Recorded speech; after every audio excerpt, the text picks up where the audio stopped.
خیر،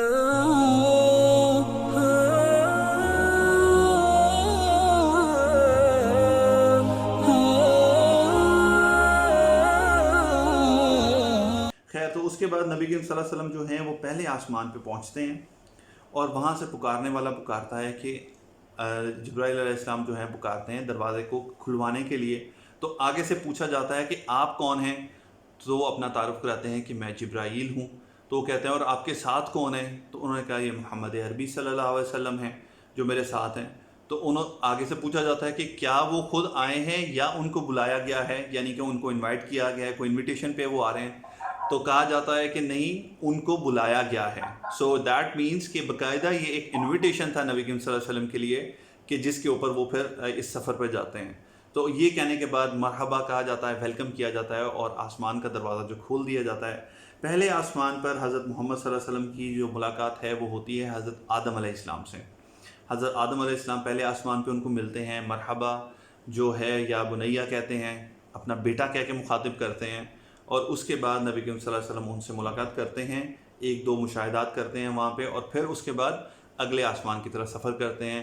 ہر آسمان پہ سیم کوشچن اور آنسر جو ہے وہ ریپیٹ کیا جاتا ہے، ہر آسمان پہ پوچھا جاتا ہے. سو دا سیکیورٹی چیک از دیئر. ہر جگہ پہ جو آئیڈینٹی ہے وہ ویریفائی کی جاتی ہے.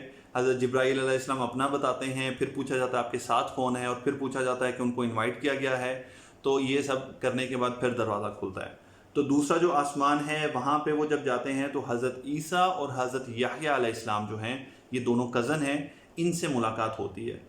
آپ کو پتہ ہے کہ اس سے پہلے ہم لوگوں کا حضرت عیسیٰ علیہ السلام کے بارے میں بھی یہ ایمان ہے کہ اللہ تعالیٰ نے ان کو اپنے جسم کے ساتھ، دنیاوی جسم کے ساتھ آسمانوں کی طرف اٹھا لیا تھا، اور وہ آسمانوں میں ابھی تک زندہ ہیں، اور آخر قیامت کے قریب جو ہیں ان کا دوبارہ دنیا پہ نزول ہوئے گا، وہ واپس دنیا پہ آئیں گے اور باقی اپنی جو زندگی، دنیا کی زندگی ہے، اس کو پورا کریں گے، اور پھر ان کی ڈیتھ ہوگی.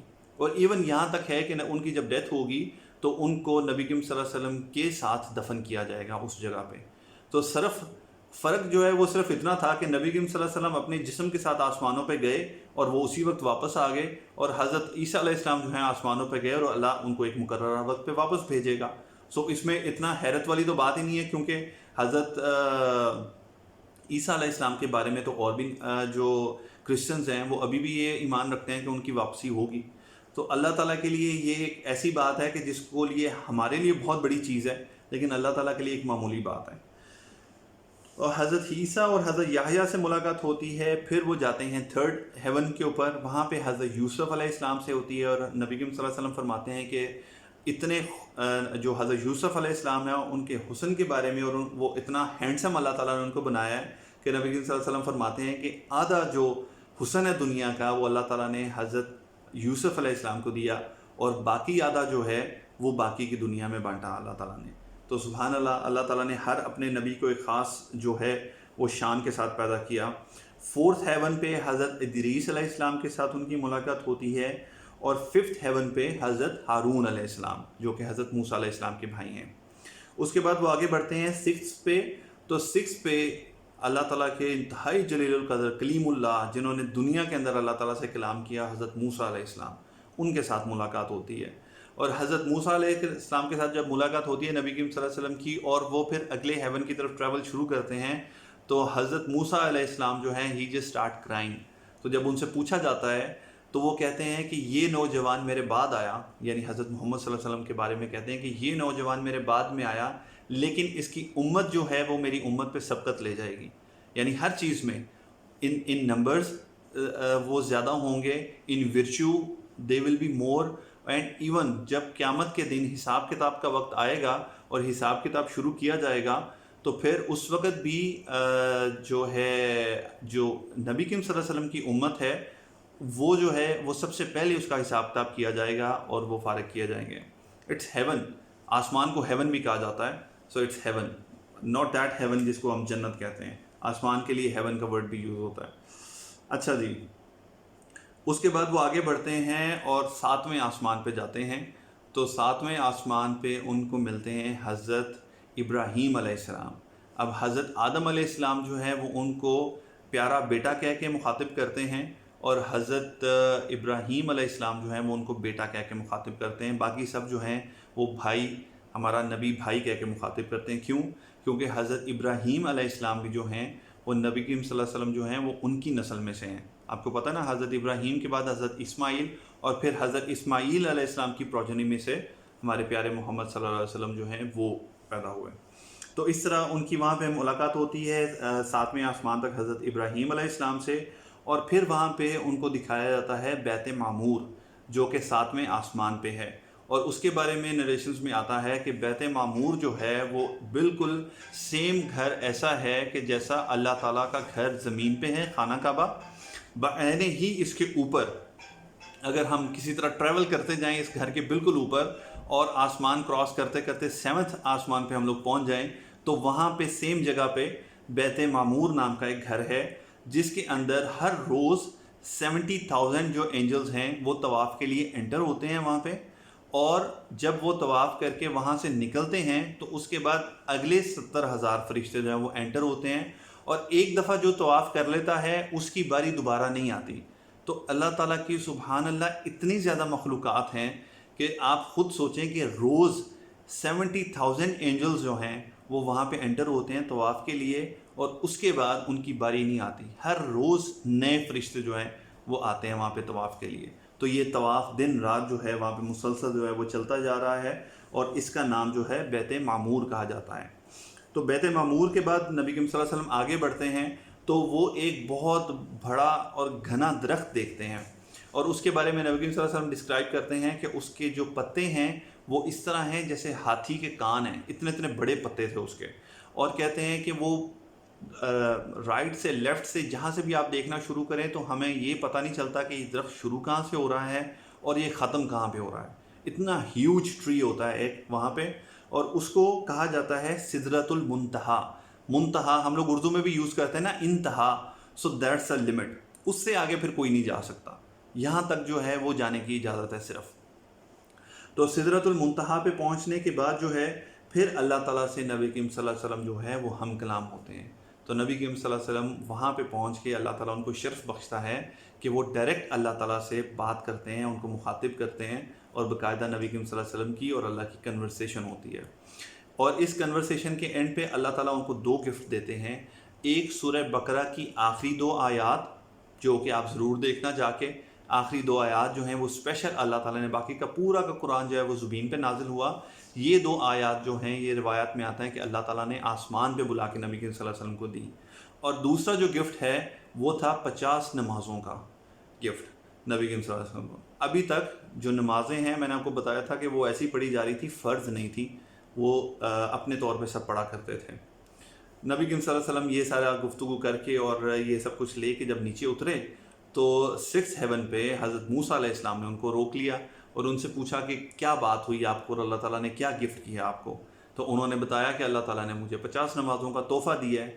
تو حضرت موسیٰ علیہ السلام نے کہا کہ میں ایک بہت بڑی امت کو دیکھ چکا ہوں اور اس کے ساتھ کام کر چکا ہوں. آپ کی امت جو ہے میری امت سے بھی کمزور ہے، یہ نہیں کر پائیں گے، تو آپ جائیں واپس اللہ کے پاس اور اللہ تعالیٰ سے درخواست کریں کہ اس کو کچھ کم کر دیں. تو نبی کریم صلی اللہ علیہ وسلم واپس جاتے ہیں اللہ تعالیٰ کے پاس. کچھ روایات میں آتا ہے کہ 10 اور کچھ روایات میں آتا ہے کہ 5 نمازیں کم کر دی جاتی ہیں، یا دوسری روایت میں دیکھیں تو 10 نمازیں کم کر دی جاتی ہیں. نبی کریم صلی اللہ علیہ وسلم پھر واپس آتے ہیں اور پھر واپس آ کے حضرت موسیٰ ان سے دوبارہ پوچھتے ہیں. حضرت موسیٰ علیہ السلام پھر ان کو واپس بھیجتے ہیں. تو اس طرح بیک اینڈ فورتھ جاتے جاتے الٹیمیٹلی کیا ہوتا ہے کہ 5 نمازیں جو ہیں وہ ہوتی ہیں. اور حضرت موسیٰ ابھی بھی انسسٹ کرتے ہیں کہ آپ کی امت یہ بھی نہیں پڑھ سکے گی، لیکن حضرت محمد صلی اللہ علیہ وسلم کہتے ہیں کہ نہیں، اب مجھے جاتے ہوئے شرم آتی ہے. تو وہ 5 نمازیں تھیں کہ جو اللہ تعالیٰ نے پھر الٹیمیٹلی فرض کی. لیکن پھر اللہ تعالیٰ نے اس کے بعد ارشاد فرمایا کہ نمازیں تو اب 5 کر دی ہیں، لیکن اب بھی جو ان 5 نمازوں کو پڑھے گا اس کو ثواب 50 کے برابر ملے گا. تو اس طرح اللہ تعالیٰ نے جو آرڈر اللہ تعالیٰ کی طرف سے ڈکری ہو گئی تھی 50 نمازوں کی، اس کے ثواب کے طور پہ وہ اپنی جگہ پہ رہی. البتہ نمبر آف نمازیں جو ہیں وہ کم ہو گئیں. تو یہ ایک بہت بڑا احسان جو ہے نا وہ حضرت موسیٰ علیہ السلام کا جو ہے وہ ہماری امت پہ ہے. اور خاص طور پہ آج کل کے زمانے کی جو امت ہے نا مسلمان، اس کے اوپر تو بہت ہی بڑا احسان ہے حضرت موسیٰ علیہ السلام کا کہ انہوں نے ہمارے لیے آسانی کر دی. تو شاید ہم لوگ تو چاہ رہے ہوئے کہ تھوڑا اور وہ انسسٹ کرتے، لیکن الحمدللہ تو یہ نمازیں جو ہیں ان کو اپنے اوپر بوجھ سمجھنے کے بجائے نا آپ اس کو اس طرح سے کنسیڈر کریں کہ یہ وہ تحفہ ہے جو اللہ تعالیٰ نے نبی کریم صلی اللہ علیہ وسلم کو اپنے پاس بلا کے دیا. جب کوئی اسپیشل چیز ہوتی ہے نا تو بندہ کہتا ہے کہ تم ایسے میں بھیجوں گا نہیں، تم آؤ میرے پاس تو پھر میں تمہیں دوں گا. تو یہ وہ والا سینیریو تھا کہ اللہ تعالیٰ نے اپنے پاس بلا کے جو ہے وہ نمازوں کا تحفہ اللہ تعالیٰ نے نبی کریم صلی اللہ علیہ وسلم کو کہا. اور اسی لیے نبی کریم صلی اللہ علیہ وسلم کی حدیث بھی ہے کہ نماز میری آنکھوں کی ٹھنڈک ہے. یعنی آپ صرف یہ کنسیڈر کریں کہ جب بندہ کوئی نماز پڑھتا ہے نا تو آپ یہ سوچیں کہ ایک طرح سے وہ نبی کریم صلی اللہ علیہ وسلم کی آنکھوں کو ٹھنڈک پہنچا رہا ہوتا ہے، ایک سکون اتر رہا ہوتا ہے. کوئی ماں باپ اگر اپنے بچے کے بارے میں کہہ دینا کہ یہ میری آنکھوں کو ٹھنڈک پہنچاتا ہے، یعنی یہ ایسے کام کرتا ہے کہ مجھے ٹھنڈ پڑتی ہے، تو اس سے بڑی چیز ہمارے لیے اچیومنٹ ہو نہیں سکتی. تو جب ہمارے بیلوڈ پروفٹ ہمارے بارے میں اگر یہ کہیں کہ اس نے میری آنکھوں کو ٹھنڈک پہنچائی تو اس سے بڑی کیا بات ہو سکتی ہے. تو اللہ تعالیٰ کرے کہ ہمارے لیے یہ بوجھ نہ ہو، بلکہ یہ ہمارے لیے واقعی ایسی چیز ہو کہ جس کو ہم شوق سے کریں. اچھا جی، اس کے بعد نبی کریم صلی اللہ علیہ وسلم جو ہیں ان کا واپسی کا سفر شروع ہو جاتا ہے، اور واپسی پہ نبی کریم صلی اللہ علیہ وسلم بہت سارے قافلوں کو گزرتا دیکھتے ہیں، اور اس کے بارے میں بھی وہ جانتے ہیں کہ کون سا قافلہ کہاں تک پہنچا اور یہ ساری چیزیں. اور اس کے بعد فائنلی نبی کریم صلی اللہ علیہ وسلم واپس مکہ میں پہنچ جاتے ہیں، ام ہانی کے گھر میں آتے ہیں، اور نریشن کہتی ہے کہ نبی کریم صلی اللہ علیہ وسلم کا جو بستر ہے اس کی بھی جو وارم تھی وہ ابھی تک اپنی جگہ پہ ہوتی ہے. یعنی اللہ تعالیٰ اس کو اتنا سوئفٹلی کر دیتا ہے کہ ابھی دنیاوی ٹائم کے حساب سے ابھی تک اتنا ٹائم بھی نہیں گزرا کہ آپ بستر سے نکلو اور جیسے وہ ٹھنڈا ہو گیا ہو، اتنا ٹائم بھی نہیں تھا. تو نبی کریم صلی اللہ علیہ وسلم جب اٹھے تو انہوں نے سب سے پہلے ام ہانی کو اس بارے میں بتایا. اب وہ تو مسلمان تھیں، لیکن انہوں نے نبی کریم صلی اللہ علیہ وسلم کو سجیسٹ کیا کہ آپ قریش مکہ کو جا کے یہ بات نہ بتائیں، آپ ان کو یہ بات نہ بتائیں. لیکن نبی کریم صلی اللہ علیہ وسلم نے کہا کہ اللہ تعالیٰ کی طرف سے جو چیز بھی میرے تک پہنچتی ہے میرا کام ہے اس کو پہنچا دینا آگے، میں اس کو روک نہیں سکتا، میں اس کو چھپا نہیں سکتا. نبی کریم صلی اللہ علیہ وسلم باہر نکلے، انہوں نے سرداروں کو جو ہے وہ اکٹھا کیا اور ان کو بتایا کہ میں ایک رات میں یروشلم گیا، اور یروشلم سے میں آسمانوں پہ گیا اور میں نے 7 آسمان دیکھے اور میں واپس آ گیا رات میں. اب جو مکہ کے سردار تھے نا، ان کی آپ سوچیں کہ خوشی کی انتہا نہیں تھی. اب کیوں خوش تھے؟ انہوں نے نبی کریم صلی اللہ علیہ وسلم کو باقاعدہ پکا کیا کہ واقعی آپ یہی کہہ رہے ہیں جو ہم نے سنا ہے کہ آپ رات میں یروشلم گئے اور وہاں سے آسمانوں پہ گئے اور وہاں سے رات میں واپس آ گئے، آپ یہی کہہ رہے ہیں؟ انہوں نے کہا ہاں یہی کہہ رہا ہوں، میں بالکل ایسے ہی کہہ رہا ہوں. اب ان کو ایسا لگا کہ ہمارے ہاتھ میں ایسی بات آ گئی ہے کہ اس کا تو کوئی ڈینائی کر ہی نہیں سکتا، اس کو کیسے کوئی مان سکتا ہے. سیدھا بھاگتے ہوئے حضرت ابو بکر رضی اللہ تعالیٰ عنہ کے پاس گئے اور